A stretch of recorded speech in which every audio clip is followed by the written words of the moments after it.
আপনারা নিশ্চয়ই বিভিন্ন ছবি বা ভিডিওতে দেখেছেন মহাকাশের চারদিক একেবারে অন্ধকার। আমরা জানি আমাদের পৃথিবী সূর্যের আলোতে আলোকিত হয়। সূর্য যখন ডুবে যায় তখন চারদিক অন্ধকার হয়ে যায়। এমনকি রাতের বেলাও পুরোপুরি অন্ধকার থাকে না, কেননা চাঁদের আলোতে চারদিক পুরোপুরি না হলেও কিছুটা আলোকিত হয়। কিন্তু সূর্য আর চাঁদ দুটোই মহাকাশে থাকা সত্ত্বেও মহাকাশ অন্ধকার দেখায় কেন? আবার আমরা যখন রাতে আকাশের দিকে তাকাই তখন অসংখ্য উজ্জ্বল তারা দেখা যায়। এগুলো সবই তো মহাকাশেই অবস্থিত। তাও কেন মহাকাশ অন্ধকার থাকে?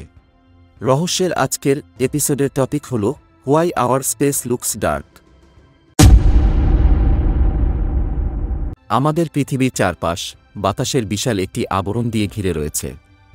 সূর্যের আলো বাতাসের মধ্য দিয়ে আসার সময় প্রতিসরিত হয়ে চারপাশে ছড়িয়ে পড়ে, যার ফলে আমাদের চারদিক উজ্জ্বল দেখায়। কিন্তু বাতাসের এই চাদর পৃথিবী পৃষ্ঠের মাত্র 60 থেকে 70 মাইল উচ্চতা পর্যন্ত রয়েছে। এরপর পুরো মহাকাশই প্রায় বস্তুকণাশূন্য, যার কারণে আমরা একে মহাশূন্যও বলে থাকি।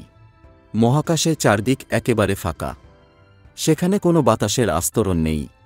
যেহেতু বাতাসের আস্তরণ নেই, সুতরাং সূর্যের আলো প্রতিসরণ হওয়ার প্রশ্নই ওঠে না। তাই আমরা যদি রকেটে করে মহাকাশে যাই তাহলে দেখব চারপাশ অন্ধকার। শুধু আমরা যদি সূর্যের দিকে তাকাই তাহলে সরাসরি আলোকিত সূর্যগোলকটি দেখতে পাব। সেখান থেকে অবশ্য চাঁদও দেখা যাবে, কিন্তু পৃথিবীর মতো পূর্ণিমার মনোমুগ্ধকর হালকা নীলাভ আলো দেখতে পারব না, কারণ চাঁদেও কোনো বায়ুমণ্ডল নেই, যার ফলে সূর্যের আলো চাঁদে প্রতিফলিত হয়ে সরাসরি আমাদের চোখে আসবে। মহাশূন্য থেকে চাঁদকে উজ্জ্বল দেখা যাবে না, কেবল আলোর ছোট একটি গোলকের মতো দেখা যাবে। এইবার আপনার মাথায় একটা প্রশ্ন আসতে পারে, আমরা যে রাতের বেলা আকাশে এত তারা দেখতে পাই তাদের আলো কোথায় যায়? মহাশূন্যে না হয় কোনো বাতাস নেই, কিন্তু এতগুলো তারার আলোই তো সমস্ত মহাকাশ আলোকিত রাখার জন্য যথেষ্ট হওয়া উচিত, কেননা সমগ্র মহাকাশে লক্ষ লক্ষ কোটি কোটি তারা রয়েছে। হ্যাঁ, প্রশ্নটা উড়িয়ে দেওয়া যায় না, কিন্তু সমস্যা হলো আমরা আকাশে যে তারাগুলো দেখি ওরা এত দূরে যে কল্পনাও করা যায় না। দূর থেকে আমরা দেখি খুব কাছাকাছি, কিন্তু বাস্তবে তারাগুলো একে অপরের থেকে অনেক দূরে। যেমন দূর থেকে আমরা যদি কোনো বনের দিকে তাকাই তাহলে মনে হবে গাছগুলোর মধ্যে কোনো ফাঁকা স্থান নেই, কিন্তু কাছে গেলে দেখব বনের গাছগুলো বেশ দূরে দূরে। আকাশের তারাগুলোর অবস্থানও ঠিক তেমনই।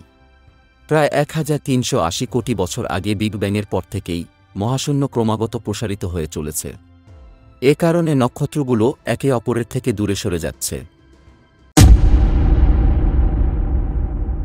আশা করি আপনারা আজকের ভিডিওটি এনজয় করেছেন। আমরা সবসময় চাই যাতে আপনাকে নতুন কিছু জানাতে পারি। দেখা হবে রহস্যের নতুন কোনো এপিসোডে। সেই পর্যন্ত বাই বাই।